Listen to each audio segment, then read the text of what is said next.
eu sou Emerson, ela é Débora. E estamos na segunda temporada do Visitando o Novo Mundo.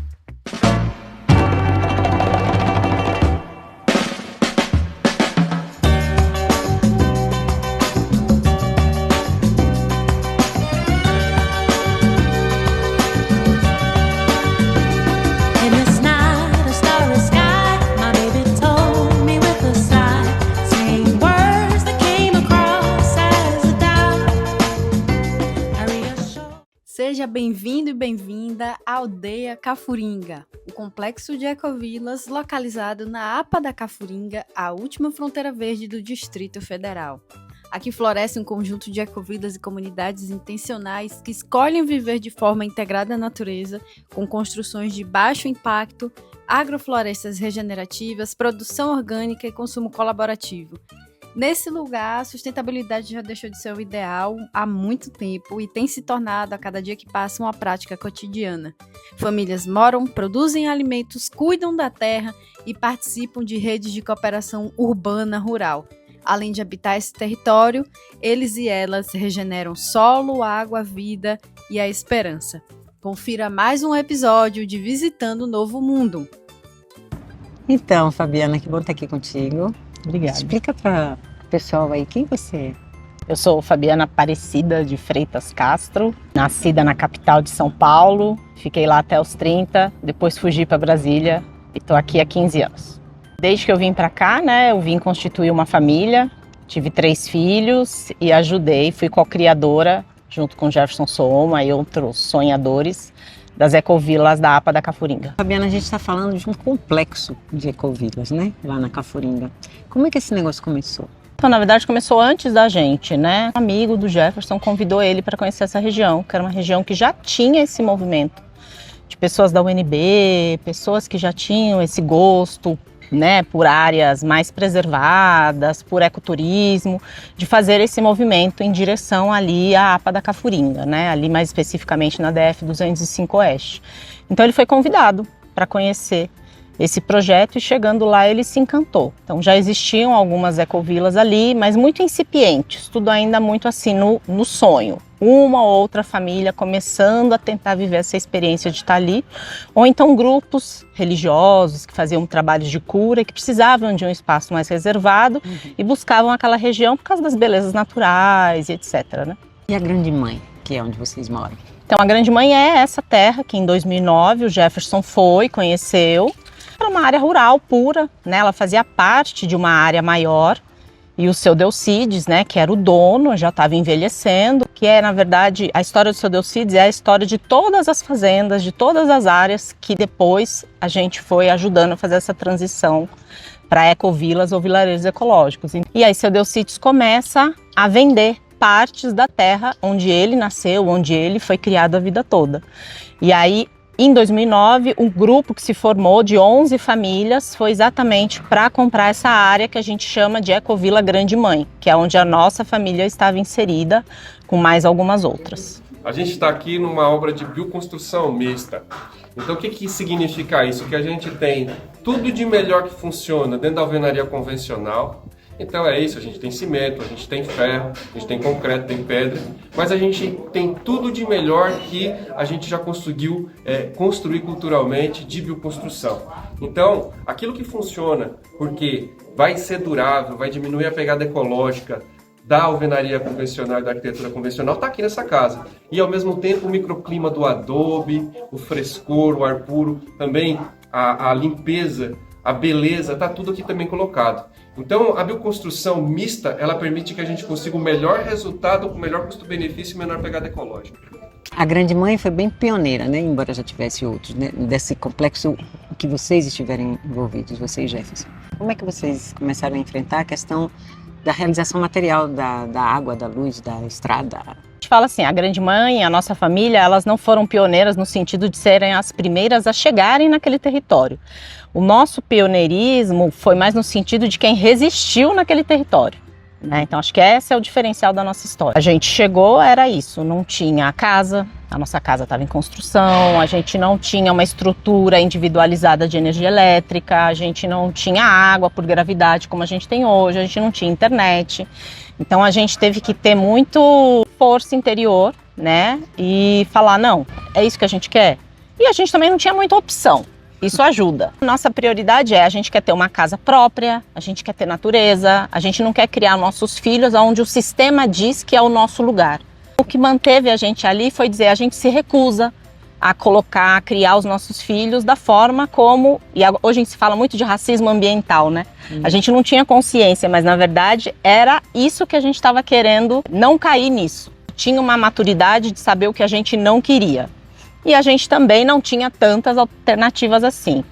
E a Yara, que é a nossa pioneira mirim, que é a nossa filha, quando a gente achava que tudo estava ruim, a gente olhava para ela e ela estava nadando no rio, andando descalça, brincando, rolando na areia com a cachorra. E aí a gente olhava e falava, gente, como a vida pode ser simples, como a vida pode ser fácil. Então, quantas pessoas tem lá na Grande Mãe hoje e também no complexo? E como é a relação entre as ecovilas, as comunidades?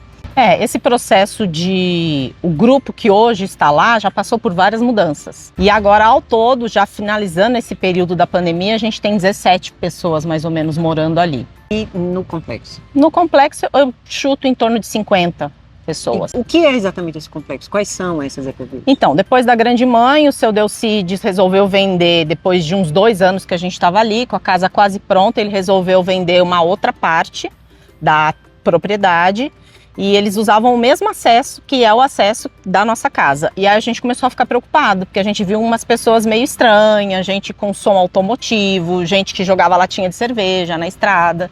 E a gente falou, nossa, a gente está construindo a nossa casa, veio para cá para ter paz e sossego, mas se o seu Delcides vender o restante da terra dele para outras pessoas que não têm o perfil da Ecovila, acabou com a nossa paz, com o nosso sonho.